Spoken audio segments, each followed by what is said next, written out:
Hello guys, स्वागत है आपका एसपीपी इंजीनियरिंग इस यूट्यूब चैनल में। सो बेसिकली आज हम देखने वाले हैं ऑब्जेक्ट ओरिएंटेड प्रोग्रामिंग यानी कि इस सब्जेक्ट के बारे में।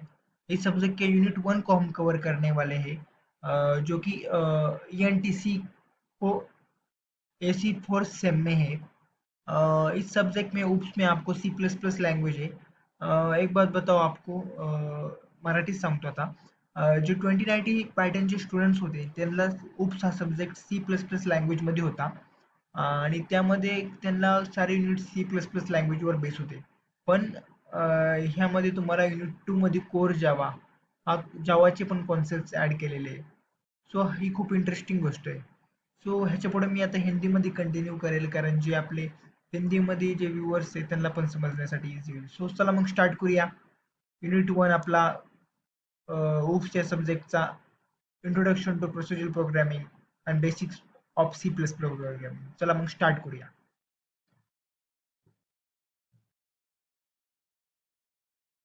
सो प्रोसिजर प्रोग्रामिंग असते काय? So procedure programming is a programming language that consists of a set of procedures. मतलब प्रोसीजर प्रोग्रामिंग लैंग्वेज में प्रोसीजर होता है, set of procedures. This language is command driven or statement oriented language. The procedure programming is also called as imperative programming language. A program consists of sequence of statements. After execution of each statement, the values are stored in the memory.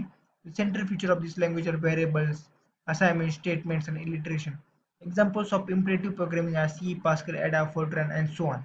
मतलब procedure programming language एक ऐसी programming language है उसके अंदर procedure होता है. Procedure का मतलब होता है एक सिंपल प्रोसेस, एक प्रक्रिया जिसको फॉलो करके किया जाता है. मतलब प्रोसीजर प्रोग्रामिंग लैंग्वेज के अंदर प्रोसेस होती है, उसको फॉलो किया जाता है, एक प्रक्रिया होती है, उस प्रक्रिया के अनुसार जो कोडिंग प्रोग्रामिंग एग्जीक्यूट होती है उसको प्रोसीजर प्रोग्रामिंग लैंग्वेज कहते हैं. तो इसके मेरिट्स क्या है? Simple to implement, this languages have low memory utilisation. Demerits क्या है? Large complex problems cannot be implemented using this category of language. Parallel programming is not possible in this language. This language is less productive and at low level compared to other programming language. So उसके बाद क्या है? Modular programming language. Modular programming language is the procedure of subdividing a computer program into separate sub programs. So modular programming एक ऐसी process है जो एक computer program को सब प्रोग्राम्स के अंदर सेपरेट करता है. मतलब एक प्रोग्राम होगा तो उस प्रोग्राम को बहुत सारे पार्ट्स में, विविध भागों में, डिफरेंट पार्ट्स में कैसे डिवाइड करना है, इस प्रोसेस को मॉड्यूलर प्रोग्रामिंग बोलते हैं. मतलब हमें कोई भी अब प्रोसेस दी होगी, कोई भी कोड दिया होगा, उसको हम कैसे और डिवाइडेड कर सकते हैं, उस प्रोसेस को, उस भाग को सब डिवाइडेड कर सकते हैं डिफरेंट प्रोग्राम में, उसको हम मॉड्यूलर प्रोग्रामिंग कहते हैं. Modular is a separate software component. Module एक सेपरेट सॉफ्टवेयर कंपोनेंट होता है. It can be open using variety of applications functions with other components of the system. Similar functions are grouped in same unit of programming, and separate functions are developed as separate units of code so that the code can be used by other application. इसके merits क्या है देखते हैं. Due to modular programming approach, the algorithm can be understood easily. Many programmers can be employ one for each module. Testing can be more through on each module. A program can be developed efficiently. The modules can be reused. Demerits क्या है? Due to multiple modules, it can lead programs to variable names. Little documentation is required for each module. It can lead program problems where modules are linked because links must be tested. Introduction to generic programming technique. Definition. Generic programming is an approach in which algorithms are written in terms of type to specify later that are instanted when needed for specific types provided as parameters. In the language like ADA, the generic programming approach is used. Similarly, in C++, the standard template library allows us to adopt the generation programming approach. Demerits. The abstract code can be written using this approach, which can be used to serve any data type element. A generic programming paradigm is an approach to software decomposition. Demerits क्या है इसके? The syntax is complicated. It's complicated to implement. The extra instantaneous generated by templates can also cause the difficulty for the debuggers to debug the program. अब इधर कुछ limitation दिए हैं procedure programming के, जो आप देख सकते हैं. Global data is accessible by all the functions. If some important data is declared as a global data, then it will be accessed by all the functions. Any functions can change it or destroy it. This will cause losing of important information. मतलब इसका मतलब है global data जो सारे functions के accessible होता है, मतलब सारे फंक्शन ग्लोबल डाटा को एक्सेस कर सकते हैं। अगर कोई इंपॉर्टेंट डाटा हमने ग्लोबल डाटा डिक्लेयर किया तो ऑल फंक्शन उसको एक्सेस कर सकते हैं। एनी फंक्शन उसको चेंज कर सकते हैं, बदल सकते हैं और डिस्ट्रॉय कर सकते हैं। एक लिमिटेशन से, एक डिसएडवांटेज से कि कोई इंपॉर्टेंट इंफॉर्मेशन लूज हो सकता है, नहीं कहा प्रोसीजर प्रोग्रामिंग का। प्रोसीजर प्रोग्रामिंग में हम देख सकते हैं फंक्शन ग्लोबल डाटा, कोई भी ग्लोबल डाटा को फंक्शन चेंज कर सकता है, फंक्शन एक्सेस कर सकता है। Sometimes many function access the same set of data. Hence, if we want to change that the data, when all the functions that are accessing them need to be modified. Similarly, if a new data item is added, and then all the function has to be modified so that they can access a new data item. If you want to create a new data type, then we can create the desired kind of data type. But then the programs become complex to write and maintain. Object oriented program की need क्या है, गरज क्या है, हम देखते हैं. So need of object oriented programming. Six दिए हैं हमें. Object oriented programming is used in various applications such as emphasis is on data rather than procedures. Programs can be divided into known objects. Data needs to be hidden from the outside functions. New data needs to be added frequently for maintaining the code. Objects needs to communicate with each other. Some common properties are used by various functions. Ops के full pillars होते हैं like encapsulation, inheritance, data abstraction, data encapsulation. तो data heading क्या है? Data heading मतलब जो unimportant information है, जो ज़्यादा वेस्टेज इंफॉर्मेशन है, जो ज़्यादा इंपॉर्टेंट नहीं है, उसको हम हाइड करते हैं, उसको डाटा हाइडिंग और डाटा एब्स्ट्रैक्शन बोलते हैं। और डाटा इनकैप्सुलेशन मतलब एक सिंगल यूनिट में डाटा और फंक्शंस को इकट्ठे करके रखना, उसको डाटा इनकैप्सुलेशन बोलते हैं। अब हमने इधर देखा, एक ऑब्जेक्ट है, एक ऑब्जेक्ट, इसके अंदर डाटा भी इस एक ऑब्जेक्ट है, इसको ऑब्जेक्ट मतलब क्या, एक यूनिट, एक सिंगल यूनिट। इस ऑब्जेक्ट एक सिंगल यूनिट है, उसमें सिंगल यूनिट में मतलब इस ऑब्जेक्ट में डाटा भी रखा है और फंक्शन भी रखा है। जिस टाइम जिस सिंगल यूनिट में डाटा और फंक्शन दोनों रखा होता है, उस सिंगल यूनिट को ऑब्जेक्ट कहते हैं। और उस ऑब्जेक्ट के अंदर जो डाटा फंक्शन दोनों असेंबल होता है, इस प्रोसेस को डाटा इनकैप्सुलेशन है और इस कंसेप्ट को डाटा इनकैप्सुलेशन कहते हैं। हमारे ऑब्जेक्ट वन है, उसके अंदर डाटा फंक्शन है, हमारे ऑब्जेक्ट टू है, उसके अंदर डाटा फंक्शन है, ऑब्जेक्ट थ्री हमारे डाटा फंक्शन है। इसमें ये ऑब्जेक्ट ओरिएंटेड प्रोग्रामिंग का पूरा स्ट्रक्चर है, यानी कि डाटा इनकैप्सुलेशन का प्रोसेस है, जिसमें डाटा और फंक्शन एक ही साथ असेंबल होता है, एक ठिकाने, एक प्लेस में। अब देखते हैं procedure programming language and object oriented programming language का डिफरेंस। आप देख सकते हैं difference. The procedure programming educate series of process sequentially. आप ये डिफरेंस देख सकते हैं। मैं क्या आपको ये पढ़ के नहीं बताने वाला, क्योंकि उसमें टाइम वेस्ट हो जाएगा ज़्यादा। Fundamentals of an object oriented programming. Object oriented programming की कौन कौन से बेसिक थिंग्स है जो अब इस वीडियो में हम देखते हैं। ऑब्जेक्ट्स क्या होता है? Objects is an instance of an class. Objects are basic runtime entities in object-oriented programming. In C++, the class variables are called objects. C++ में जो variables होते हैं उनको objects बोलते हैं. Using objects we can access the member variable and member function of class. Variable objects क्या होते हैं? Objects are the instance of an class. इसका मतलब होता है example. Instance का मतलब होता है example या कुछ ideal things like क्लास एक हमारी कंट्री है, मतलब क्लास हमारा, हमारी एक कंट्री, क्लास हमारा देश है, तो उसके ऑब्जेक्ट्स क्या होंगे? तो उसके ऑब्जेक्ट्स होंगे India, Japan, China, USA etcetera. मतलब क्लास एक आइडियल थिंग है, क्यों? क्लास एक ब्लूप्रिंट है, उसके ब्लूप्रिंट आइडियल थिंग के जो भी सारे एग्जांपल्स है, उसके अंडर आने वो जो भी थिंग्स है, उसको हम ऑब्जेक्ट्स बोलते हैं।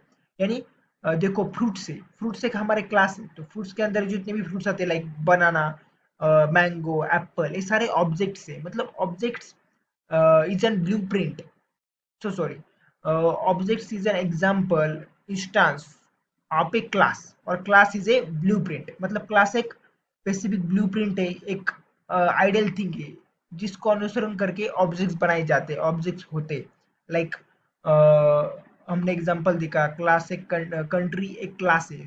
कंट्री एक क्लास है तो उसके ऑब्जेक्ट्स होंगे इंडिया, जापान, चाइना, यूएसए और एक्सेट्रा, जितने ज्यादा कंट्रीज आप डाल सकते हो। ऑब्जेक्ट्स आर द एग्जांपल और इंस्टेंस ऑफ ए क्लास, और class is a blueprint through which object created.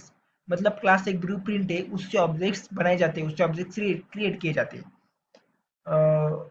Object represent a person, place or any item that a program handles. Single class can create any number of objects declaring objects. So objects declare करने का syntax कैसा है? The syntax for declaring objects is class name object name. So पहले हम class name देते हैं, उसके बाद object name. For example class name fruit, object name f1। So for the class fruit the object f1 can be created. So fruit इस class के लिए object f1 create हुआ। Classes, a class can be defined as entity in which data and functions are put together. Class क्या होता है? उसमें entity, class एक ऐसी एंटिटी है, क्लास एक ऐसी ब्लूप्रिंट है जिसमें डाटा और फंक्शंस एक साथ रखे जाते हैं, एक साथ इकट्ठे किए जाते हैं, एक साथ डाटा एंड फंक्शंस को असेंबल किया जाता है, उसको क्लास बोलते हैं। The concept of class is similar to the concept of structure in C. Syntax of class is given below. Class name of class: private, variable declaration, function declaration, public, variable declaration, function declaration. Do not forget semicolon. ये हमने example दिया है, class rectangle, private, उसकी length, breadth, public void get data, void area, void print data. So explanation the above हमने देखा है, example लिया उसका। Data members are the variables that are declared within the class. These members are declared along with the data types. The access specifier to the members can be public, private, or protected. These data members can be accessible by the main function using the object, methods, and messages. Objects is an instance of a class. Every object consists of both data attributes and methods. The data attributes of every object are manipulated by the methods. These objects in the program communicate with each other by sending messages. Message passing is a mechanism by which the object interacts with each other. The process of interaction of object is given below. Define the class with data members and member functions. Create the objects belonging to the class. Establish the communication between these objects using the methods. Objects send information to each other using the methods. This process is called message passing. Object, message, information. So methods and message. So एक object है। सो एक object message ये करते हैं दूसरे objects को, data methods को।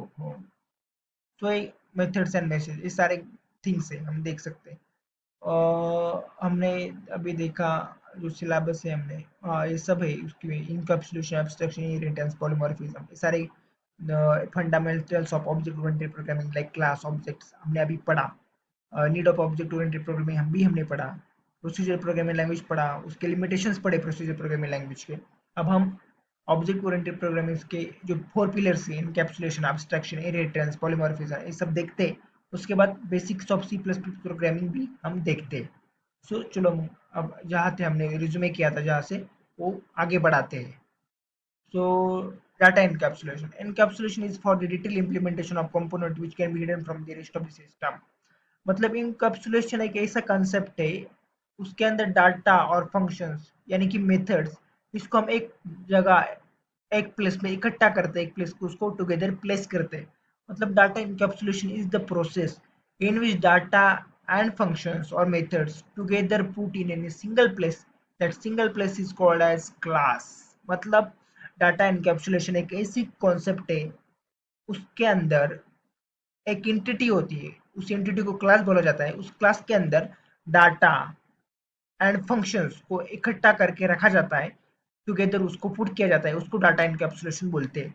और जिस जगह पे उस डाटा एंड फंक्शंस और मेथड्स को पुट किया जाता है, डाटा एंड फंक्शंस और मेथड्स को रखा जाता है, उस जगह को, उस प्लेस को क्लास कहते हैं, उस एंटिटी को क्लास कहते हैं। मतलब क्लास एक एंटिटी है, क्लास एक जगह है, उस जगह के अंदर डाटा, फंक्शंस एंड मेथड्स को एक ही जगह पर इकट्ठा किया जाता है, स्टोर किया जाता है, टुगेदर प्लेस किया जाता है, टुगेदर एक जगह पर इकट्ठा किया जाता है, उसको एनकैप्सुलेशन, डाटा एनकैप्सुलेशन कहते हैं। मतलब डाटा एनकैप्सुलेशन एक ऐसा कॉन्सेप्ट है, इसके अंदर एक एंटिटी होती है, उस एंटिटी को क्लास बोला जाता है, उस क्लास के अंदर डाटा एंड मेथड और फंक्शन एक ही जगह पर प्लेस किया जाता है। हाँ, तो इसकी हम डेफिनेशन देखते हैं। Encapsulation means binding of data and method together in single entity called class. अभी हमने देखा कि इनकैप्सुलेशन में डाटा एंड मेथड को एक ही जगह पर प्लेस, बाइंडिंग किया जाता है, एक ही जगह पर रखा जाता है,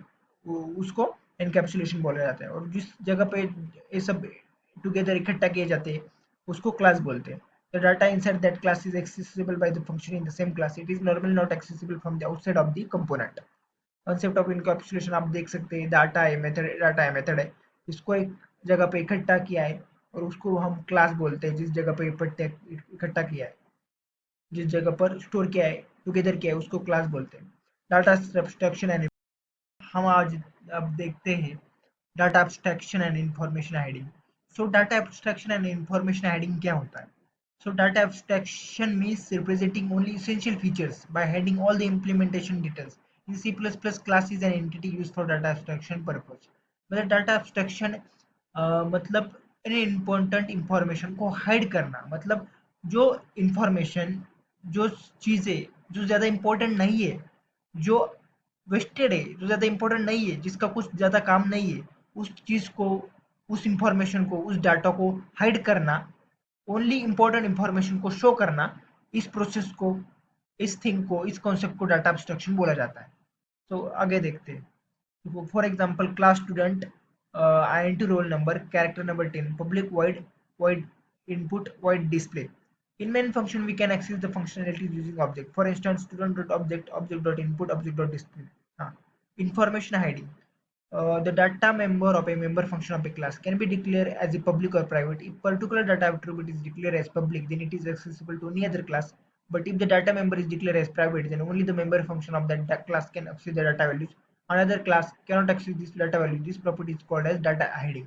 Difference between data abstraction and data encapsulation. Data encapsulation and data abstraction के बीच का difference देखते हैं. So data encapsulation क्या होता है?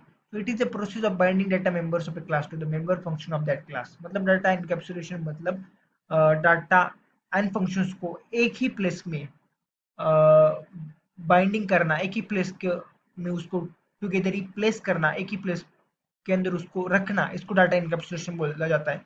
मतलब एक एंटिटी होती है, उसको क्लास बोला जाता है, उस क्लास के अंदर डाटा एंड फंक्शंस यानी कि मेथड, उसको हम प्लेस करते हैं टुगेदर ही एक ही जगह, इन चीज़ों को रखते हैं, उसको डाटा इनकैप्सुलेशन बोला जाता है। Data abstraction. It is the process of eliminating unimportant details of a class. In this process, only important properties are highlighted. मैंने पहले भी बोला था डाटा एब्स्ट्रैक्शन मतलब जो अनइम्पोर्टेंट, जो ज़्यादा इम्पोर्टेंट चीज़ें नहीं है, जो वेस्टेड चीज़ें, ज़्यादा इम्पोर्टेंट नहीं है, ज़्यादा गर्जियस चीज़ नहीं, उसको हाइड किया जाता है, उसको इलिमिनेट किया जाता है, उसको रिमूव किया जाता है, उसको डाटा एब्स्ट्रैक्शन बोलते हैं। ओनली जो इम्पोर्टेंट प्रॉपर्टीज है उसको हाइड किया जाता है, उसको डाटा एब्स्ट्रैक्शन बोलते हैं। Data encapsulation depends only upon object data type. Data encapsulation only object data type पे डिपेंड करता है। Data abstraction is independent upon object data type. It is used in software implementation phase. It is used in software design phase. Data encapsulation can be achieved by inheritance. Data encapsulation inheritance से achieve हो सकता है. Data abstraction is represented by using abstract class. So अब देखते हैं inheritance क्या होता है. Inheritance is the property by which the new classes are creating using the old classes. In other words, the new classes can be developed using some of the properties of old classes. मतलब inheritance हमने देखा होगा कि जो हमारी वंशावळ है, जिसको generation to generation वंश, जो हमारी वंशावळ निकलती है, कुछ हमारे ग्रैंड पेरेंट्स से कुछ प्रॉपर्टीज, कुछ गुणधर्मस, कुछ कैरेक्टरिस्टिक्स या कुछ सिमिलरिटीज जो हमारे ग्रैंड पेरेंट्स से चल के पेरेंट्स तक आ जाती है, पेरेंट्स से हम में आती है, उसको हम इनहेरिटेंस बोलते हैं।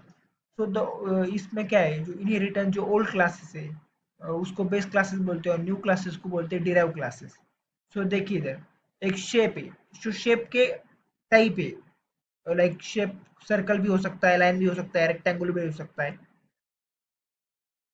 और स्क्वायर भी हो सकता है। मतलब कोई भी आकार का शेप हो सकता है, सर्कल हो सकता है, लाइन हो सकता है, रेक्टेंगल हो सकता है, स्क्वायर हो सकता है। तो शेप, शेप की क्या प्रॉपर्टीज है? शेप कोई भी आकार को हम ड्रॉ कर सकते हैं, रिसाइज कर सकते हैं, सर्कल को हम ड्रॉ कर सकते हैं, रिसाइज कर सकते हैं, लाइन ड्रॉ कर सकते हैं, रिसाइज कर सकते हैं, रेक्टेंगल ड्रॉ कर सकते हैं, रिसाइज कर सकते हैं। मतलब उनके पेरेंट एलिमेंट्स, शेप एक पेरेंट एलिमेंट्स है, उस शेप जो आकार है, शेप्स होते हैं, उसके जो चाइल्ड एलिमेंट्स है, सर्कल, लाइन, रेक्टेंगल, स्क्वायर, इस चाइल्ड एलिमेंट है शेप के, उनकी प्रॉपर्टीज है ड्रॉ, रिसाइज। मतलब ड्रॉ, रिसाइज उस शेप की भी प्रॉपर्टीज है, मतलब उनके पेरेंट क्लास से ये प्रॉपर्टी चाइल्ड क्लास में आए। पेरेंट क्लास है शेप और चाइल्ड क्लास है सर्कल, लाइन, रेक्टेंगल, स्क्वायर। इसे बोलते हैं हायरार्किकल स्ट्रक्चर ऑफ इनहेरिटेंस, इसको इनहेरिटेंस बोले जाते हैं। सो हमने ये देखा, अब हम देखते हैं आगे पॉलीमॉर्फिज्म। पॉलीमॉर्फिज्म मतलब many structure. Polymorphism is the ability to take more than one form and refers to an operation exhibited in different behavior in different instances. This behavior depends on type of data used in the operation. It plays an important role in informing objects within the different internal structure to share the same external interface. Without polymorphism, one has to create separate module names for each module. For example, the method clean is used to clean a dish object, one that cleans a car object, and one that cleans a vegetable object. मतलब polymorphism क्या होता है? मैं आपको एक बात बता देता हूँ कि polymorphism is the ability to take the more than one form. मतलब polymorphism इस शब्द का सीधा सीधा अर्थ होता है poly and morpho. Poly and morpho इस शब्द से बनता है पॉलीमॉर्फिज्म. इसका मतलब होता है polymorphism is the ability to take the more than one form. Polymorphism is the multiple forms of the same thing. मतलब polymorphism की सीधी सीधी डिफिनेशन है कि multiple forms of the same thing. मतलब एक ही चीज के, जो चीज कुछ भी हो सकती है, प्लेस, पर्सन, आइटम, उसके मल्टीपल फॉर्म, उसके विविध रूप, उसके डिफरेंट रूप. हम एक रियल एग्जांपल लेते हैं. लाइक एक पर्सन है, एक आदमी है, वो जो घर में एक हस्बैंड है उसके वाइफ के लिए, उसके बेटे और उसके बेटे या और बेटी के लिए, उसके सन और डॉटर के लिए वो एक पिता है, वो एक फादर है. मतलब एक सेम ही आदमी है, लेकिन वो अपने वाइफ के लिए एक हस्बैंड है, वो अपने सन और डॉटर के लिए एक फादर है. मतलब एक ही आदमी के दो रोल है, एक है वो हस्बैंड, दूसरा है वो फादर. और वही आदमी अगर कंपनी में काम करता है तो एक एम्प्लॉई है. मतलब एक ही आदमी के इतने सारे रोल है, इतने सारे फॉर्म्स है, उसको हम पॉलीमॉर्फिज्म बोलते हैं. मतलब एक लाइव एग्जांपल है पॉलीमॉर्फिज्म का. हमने वो पॉलीमॉर्फिज्म का एक हमने एग्जांपल देखा. तो अब आगे बढ़ते हैं. With polymorphism, you create a single clean method and apply it for different objects. अब इधर भी एक दिया है example. The method clean is used to clean a dish object with the one that cleans a car object and one that cleans a particular object. मतलब clean एक method है. सो dish object को भी क्लियर करता है, clean करता है. Clean मतलब स्वच्छ करना, क्लीन डिश को भी स्वच्छ करता है. क्लीन जो मेथड है, जो स्वच्छ करने की प्रक्रिया, वो कार को भी स्वच्छ करता है और वो वेजिटेबल भाजी पालों को भी स्वच्छ करता है. C++ as object-oriented programming language. The language C++ pronounced as C++ was developed by Ja Strostrup in 1979 at Bell Labs. It is popularly known as object-oriented programming language. This language compiled. C++ began as an enhancement to C. C++ जो चालू हुई वो C को एक advance feature को लेने के लिए चालू हुई थी. Firstly added by classes, virtual function, inheritance and many other features. C++ एक popular object oriented programming language है जिसमें चार पिलर्स होते हैं. हमने देखा उसके अंदर inheritance, polymorphism, abstraction and encapsulation. अब देखते हैं इसके अंदर C language and C plus plus language के बीच का difference. So C is a procedure oriented language and C plus plus is a object oriented language, object-oriented programming language. C makes use of the top-down approach of problem solving. C++ make use of a bottom-up approach of problem solving. The input and output is done using scanf and printf statement. मतलब input user से हम जो लेते हैं सी में, वो scanf इस statement से लेते हैं, और आउटपुट जब हम प्रिंट करते हैं तो प्रिंट अप स्टेटमेंट से आउटपुट प्रिंट करते हैं. वही सी प्लस प्लस इस लैंग्वेज में इनपुट हम यूजर से जब लेते हैं तो सी से इनपुट लेते हैं और आउटपुट जो हम प्रिंट करते हैं आउटपुट में, उसी आउट स्टेटमेंट से आउटपुट प्रिंट करते हैं. The input output operations are supported by standard input output.h header file. The input output operations are supported by iostream.h header file. C does not support inheritance, polymorphism, class and object concept. C inheritance, polymorphism, class and object concept को support नहीं करता है क्योंकि वो procedure language है, उसके अंदर उसके कॉन्सेप्ट नहीं होते. लेकिन but C plus plus support करता है inheritance, polymorphism, class and object concept को, बिकॉज सी प्लस प्लस एक ऑब्जेक्ट ओरिएंटेड प्रोग्रामिंग लैंग्वेज है और inheritance, polymorphism, class and object है उप्स के कॉन्सेप्ट है जो ऑब्जेक्ट ओरिएंटेड प्रोग्रामिंग लैंग्वेज के अंदर आता है. The data type Sapir or format Sapir are %d, %f, %c or is requiring printf and scanf operations. The format specifier is not requiring cin and cout functions. अब आगे देखते हैं C plus plus programming basics. So C plus plus के जो हमारा programme होता है उसके अंदर कौन चार सेक्शन होते हैं. पहले तो हम इंक्लूड फाइल सेक्शन करते हैं, उसके अंदर हमारे हेडर फाइल्स होते हैं, इंक्लूड फाइल होता है. उसके बाद क्लास को डिक्लेयर करते हैं, फंक्शन डिफिनेशन सेक्शन होता है हमारा, उसके बाद मेन फंक्शन डिफिनेशन होता है. तो हमने इधर देख सकते हैं, इधर एक हमारा पहला सी प्लस प्लस प्रोग्राम है जिसके अंदर हमने हेडर फाइल यानी कि इंक्लूड फाइल यूज की है, हैश इंक्लूड आईओस्ट्रीम. उसके बाद हमने क्लास उसके बाद हमने क्लास डिक्लेरेशन एक फंक्शन सेक्शन लिखा है यूजिंग नेमस्पेस स्टैंडर्ड, जो कि हर स्टेटमेंट में लिखा होगा C++ के। उसके बाद हम फंक्शन डिफाइन किया है मेन फंक्शन को, और उसके बाद हमने कोड लिखा है हेलोड को प्रिंट करने के लिए। सीधा सीधा एक सिंपल सा C++ का कोड है, आप देख सकते हैं। सो आगे देखते हैं components in program. Components are those statements in program which are non-executable in nature. They provide simply the information about the program statement. Components ही बोला, सॉरी माफ कर दो, एक कमेंट्स था। कमेंट्स एक ऐसी चीज है जो एग्जीक्यूट नहीं होती है, लेकिन जो जो रीडर होते हैं, जो कोड को पढ़ते हैं, जो बाद में हमने कोड लिखा होगा, तो उनको समझने के लिए कमेंट्स हम लिखते हैं कि ये इधर ये लिखा है। तो कमेंट के जरिए वो समझ सकते हैं कि हमने उस कोड में क्या लिखा है। कमेंट्स एग्जीक्यूट नहीं होते कोड में, लेकिन कमेंट्स एक क्या बोलते हैं गाइड्स होते हैं जो कोड पढ़ता है उनके लिए। Input and output operators in C++, the input operation is called extraction because data is extracted from keyboard, and the operator is called extractor. Cin is C++ input operation Cin होता है, और Cout the input statement will execute on execution will wait for user to type in number using keyboard. Cout एक output statement होता है। सो आप यहाँ code देख सकते हैं। अब डाटा टाइप देखते हैं, जो डाटा टाइप से C++ के अंदर वो देखते हैं। सो C++ के डाटा टाइप्स के दो टाइप्स है, primitive data types and user defined data types. Primitive data types के अंदर हमारे इंटीजर, फ्लोट, डबल, वॉइड आता है, और यूजर डिफाइंड डाटा टाइप्स के अंदर स्ट्रक्चर, यूनियन, इनम, क्लासेस सब आता है। सो इधर ये डाटा टाइप्स है और उनके साइज है और ये रेंज है, आप ये देख सकते हैं। इतना पढ़ के नहीं बताऊंगा, टाइम बहुत लगेगा इसको, लेकिन आप देख सकते हैं सारे डाटा टाइप से और उनकी साइज है कि ये डाटा टाइप कितने साइज होल्ड करता है और उनकी रेंज दी हुई है। अब आगे देखते हैं variable and keywords. Variable and identifier is an entity in C++ program that stores some value. This value can be numerical or characters. Syntax for variable declaration. Data type variable name. Data type हमारा integer character है, और variable name index choice. Variable should follow following rules. Variables जो following rules है उसको follow करना चाहिए variables को. It should not start with a digit. Variables digits के साथ नहीं start नहीं हो सकता. It should always start with a letter. Variable हमेशा letter से ही start होगा. No special character is allowed in variable name except underscore. Variable name में कोई भी स्पेशल कैरेक्टर अलाउड नहीं है, सिर्फ अंडरस्कोर को छोड़ के। There should not be any blank space in variable name. The variable name should not be keyword, the variable name should be meaningful so that its purpose can be easily understood. So अब देखते हैं keyword के बारे में। So keywords are special reserve keywords associated with some meaning. The keywords are, मतलब keywords किसी भी programming language में कुछ रिजर्व वर्ड्स होते हैं, कुछ रिजर्व वर्ड्स यानी कि कुछ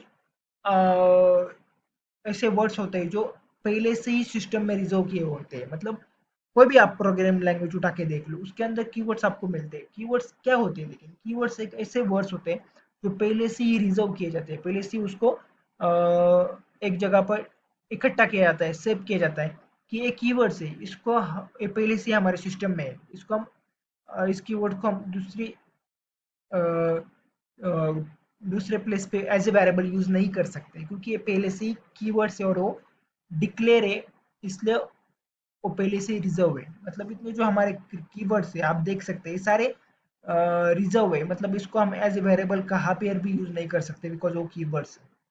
आप देख सकते हैं कीवर्ड्स। अब आगे देखते हैं ऑपरेटर्स। वेरिएबल ऑपरेटर्स, मतलब ऑपरेटर्स यानी कि operators are used to perform operations.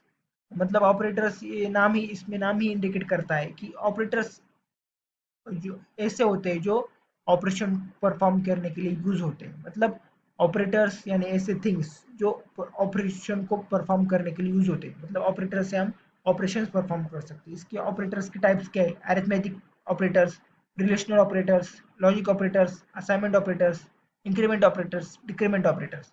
So arithmetic operators यानी कि जो हमारे मैथमेटिकल ऑपरेटर्स होते हैं, like addition, subtraction, multiplication, division, modular operator, ये सब आप एक एग्जांपल दे सकते हैं। अब उसके बाद रिलेशनल ऑपरेटर्स यानी कि जो हमने कंपैरिजन जो ऑपरेटर्स है, less than, greater than, less than equal to, greater than equal to, not equal to, ये आप सब देख सकते हैं। लॉजिकल ऑपरेटर्स यानी कि एंड और जो आप यहाँ पे ऑपरेटर देख सकते हैं। असाइनमेंट ऑपरेटर मतलब एक असाइन करना वैल्यू को, वो ऑपरेटर।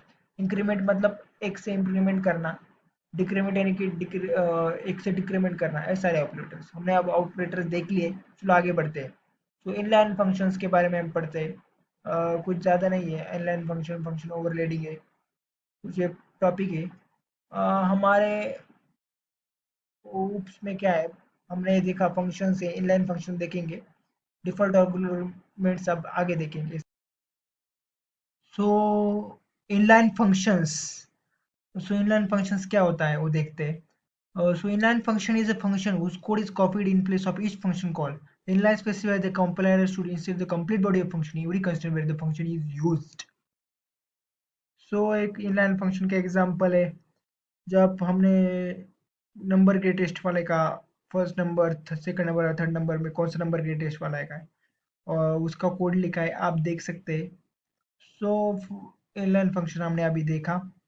उसके बाद आगे देखते हैं advantages of inline functions. It does not require function calling overhead, it also saves overhead of return call from a function, it enhances the compile time performance. आप इधर देख सकते हैं फंक्शन ओवरलोडिंग क्या होता है। सो फंक्शन ओवरलोडिंग यानी function overloading is a concept in which one can use many functions having same function name but can pass different number of parameters और डिफरेंट टाइप्स ऑफ पैरामीटर्स। मतलब function overloading एक ऐसा concept है, इसमें many functions, बहुत ज़्यादा functions हम use कर सकते हैं और उनके हम सेम फंक्शन नेम से के साथ यूज़ कर सकते हैं, लेकिन डिफरेंट नंबर ऑफ पैरामीटर्स और डिफरेंट टाइप्स ऑफ पैरामीटर उसके साथ पास कर सकते हैं। यानी function overloading is a concept in which we can use many functions but having same function name. मतलब function overloading is a concept in which we many functions we can use by using a same function name। मतलब बहुत ज़्यादा functions हम use कर सकते हैं same function name से, but can pass different number of parameters और different number of parameters। हाँ, function overloading के लिए कौन कौन से rules हम देखते हैं। So the overloaded functions may differ by number of parameters, the overloaded functions may be differ by data types, the same function name is used for various instances of function call। For example, if there is a function sum which performs addition operation, then one can use overloading functions like this: integer sum integer a integer b integer sum integer a integer b integer c integer sum integer a integer b integer c integer d। सो इधर देखो, same सम नाम का function है। सम नाम के इस function को हमने 3 बार यूज किया है, 3 फंक्शन सम नाम के यूज किए, यानी कि सम नाम के इस फंक्शन को हमने मल्टीपल बार हमने यूज किया है। मतलब सम नाम का फंक्शन हमने मल्टीपल फंक्शन के बार यूज किया है, लेकिन इसके अंदर हमने different number of parameters use किए। इसमें हमने 2 पैरामीटर्स यूज किए ए बी, इसके अंदर हमने 3 पैरामीटर्स यूज किए ए बी सी, इसके अंदर 4 पैरामीटर यूज किए ए बी सी डी। मतलब सेम फंक्शन है सम, लेकिन मतलब function overloading is a concept in which we can use same function with different types of parameters. हमने इस मल्टीपल फंक्शन यूज किए सेम नेम के साथ। सो मल्टीपल फंक्शंस हमने यूज किए with same name function name के साथ और डिफरेंट टाइप्स ऑफ पैरामीटर्स के साथ। यही है फंक्शन ओवरलोडिंग। यानी कि function overloading is a concept in which we can use multiple functions with the same function name by passing a different types of parameter or different number of parameters. हमने different number of parameters use किए, यानी कि 1 2 3। यहाँ हम different types of parameters भी use कर सकते हैं, लाइक फर्स्ट में हमने इंटीजर यूज किया है, दूसरे में हम यहाँ इंटीजर यूज किया, उसकी जगह हम डबल यूज कर सकते हैं। थर्ड में हमने जो इंटीजर यूज किया उसके अंदर हम फ्लोट यूज कर सकते हैं, फ्लोट डाटा टाइप का यूज कर सकते हैं। सो हमने यहाँ देखें फंक्शन ओवरलोडिंग इस तरह भी अचीव किया जा सकता है, like integer float double character, इसके अंदर सारे की टाइप पैरामीटर्स के डिफरेंट है, सारे का डाटा टाइप्स अलग है। इस तरह की भी फंक्शन ओवरलोडिंग अचीव की जा सकती है। इतना सीधा एग्जांपल है। अब आप कोड देख सकते हैं क्या हुआ है इसमें। Function prototype, function prototype is a declaration of a function specifying the function, because that is a function prototype specifies name of function, argument type, return type, the call to the function। Argument passing, there are various ways by which the function can be handled। We can define the function by passing arguments to them or not passing any argument at all। Following are various approaches of the function handling। Passing nothing and returning nothing, इसमें कुछ भी पास नहीं होता और return कुछ भी नहीं होता है। हमने देखा इधर the two numbers 2 3, the addition of two numbers is 5। जो दो नंबर को ऐड करने के लिए इस हमने कोड लिखा है। यूजर से ए लिया इनपुट, यूजर से बी लिया इनपुट, इनका output A plus B print किया, addition of two number C, यानी कि जो यूजर ने इनपुट दिया होगा, बी इनपुट दिया होगा, उसको हमने सिर्फ प्रिंट किया है आउटपुट में। तो इतना सा था। अब ये हो गया, अब ये भी कोड ही है प्रिंट करने का। सो अब देखते हैं कॉल बाय वैल्यू और कॉल बाय रेफरेंस क्या होता है। तो कॉल बाय वैल्यू मतलब क्या है, कॉल बाय वैल्यू में एज पैरामीटर पास होता है। हाँ, म्हणजे the above example which we discuss of parameter passing by call by value, मतलब कॉल बाय वैल्यू में पैरामीटर पास होता है। और कॉल बाय रेफरेंस में एज ए रेफरेंस पैर पास होता है, पॉइंटर वेरिएबल्स मतलब रेफरेंस यानी कि एड्रेस पास होता है। तो सी प्लस प्रोग्राम हमने इधर देखा कि इधर 2 नंबर दिए उसका एडिशन। सो 2 नंबर्स ए इनपुट ले आए, यूजर से बी इनपुट ले आए और उनकी एडिशन, जो कि 6 5 इनपुट लिया यूजर ने, सो 6 plus 5 11 आ गया। Passing the parameters and returning from the function. In this method, the parameters are passed to the function and function also returns something. Depending upon that something, the data type of the function get decided. That means if the function is returning an integer value, the data type of the function becomes the integer. Similarly, the float, double or character can be data types of the function. तो आप ये देख सकते हैं code बहुत easy है, सिर्फ आपको उसको समझना है। Use of references. References is another name from already existing variable. The reference variable is initialized by another variable. You can think of variable as a label attached to that memory location in memory. You can access the contents of that memory location either by original variable name or by reference. Rules for using a reference variable. Following are the rules used for using the reference variable. One cannot have null references. The reference must be initialized when it is created. Once a reference is initialized to an object, it cannot be changed to refer another object. The reference is declared with an operator. Following program illustrates the use of reference. C plus plus program हमने यहाँ देखा अभी। अब return by reference क्या होता है वो देखते हैं। Return reference means use of memory address. Reference का मीनिंग होता है एड्रेस को यूज करना। So returning by reference from a function means the return type is a reference of memory address. The reference variable can be specified using the ampersand symbol and the following program show how to return by reference. Address के साथ कैसे return किया जा सकता है ये देखिए हम। सो इधर दो वैल्यू दिए एक्स और वाई, उसको हमने इनपुट लिया और उसकी एडिशन हो गई 30। Creating reference variable, function with default argument agreements, ये सब हमने देखा अभी। इसमें क्या है अभी देखते हैं, यूनिट 1 में हमारा क्या रह गया है। तो हमने इधर देखा functions, inline function, default arguments, reference variable, dynamic initialization of variables, ये कुछ चीजें हमारी रहेगी। अब हम वो देखते हैं। सो यूनिट 1 में हमारा कुछ रह गया वो हम देखते हैं अभी।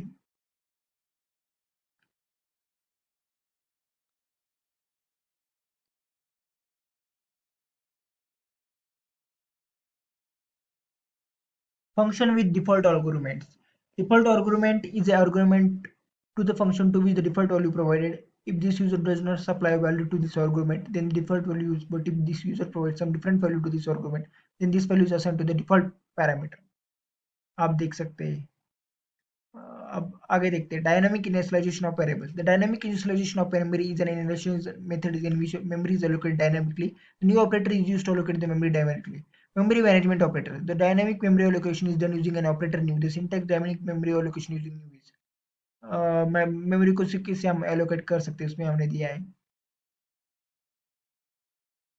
Memory differencing operators. This is uses a differencing operator. This operator allows use to the values to store at the memory location. Following C++ program illustrates differencing operator. Operator precedence एक बहुत इंपॉर्टेंट कॉन्सेप्ट है, हम इसको देखते हैं। Operator precedence के concept को हम देखते हैं, बहुत इंपॉर्टेंट कॉन्सेप्ट है ये।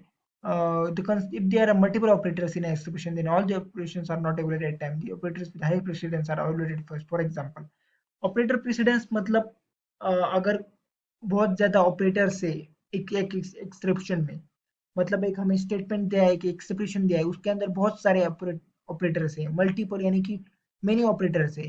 सो ऑल ऑपरेशंस एक ही टाइम पे नहीं हो सकते, तो उस टाइम हम प्रेसिडेंस और हम उसको बोलते हैं प्रायोरिटी, कि एक सीधा शब्द है प्रायोरिटी। तो ऐसे टाइम पे हम किसको ज्यादा प्राधान्य दे, किसको ज्यादा प्राधान्यता दे, किसको ज्यादा प्रायोरिटी दे, हमें वो डिसाइड करते हैं। वो हाईएस्ट प्रायोरिटी हाईएस्ट प्रेसिडेंस किसको दे वो डिसाइड करते हैं। उस डिसाइड करने के लिए हमने देखिए अब एक प्रॉब्लम है 4+5 × 8।